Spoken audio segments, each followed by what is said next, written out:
Hawak na ng mga otoridad ang top 4 most wanted person provincial level na may kasong rape matapos itong maaresto ng kapulisan ng Bantayan sa Purok Bontay 3, Barangay Lipayran, Bantayan, Cebu, noong ika-6 ng Disyembre ng taong kasalukuyan. Kinilala ni Police Lieutenant Colonel Julius Tuban Garcia, officer in charge ng Bantayan Municipal Police Station, Cebu Police Provincial Office, ang wanted na suspect na si alias Tata, 26 anyos, na residente ng naturang lugar. Batay sa ulat ng mga otoridad, bandang alas 4:30 ng hapon nang maaresto ng kapulisan ang suspect sa bisa ng warrant of arrest para sa kasong rape na walang rekomendadong piyansa. Samantala, kasalukuyang nasa kustodiya ng Bantayan MPS ang suspect para sa dokumentasyon at tamang disposisyon.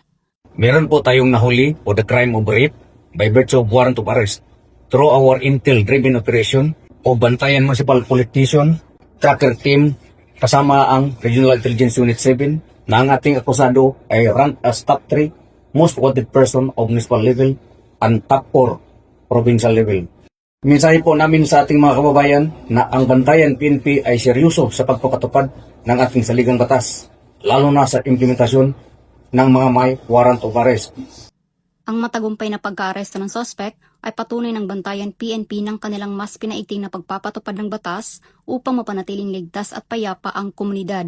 Alinsunod sa direktiba ni Police Lieutenant General Jose Melencio Sinaratates Jr., Acting Chief, Philippine National Police. Mula dito sa Central Visayas, ako ay inyong Police News Network Correspondent, Patrolwoman Flora May Azares, alagad ng batas, tagataguyod ng Balitang Pulis.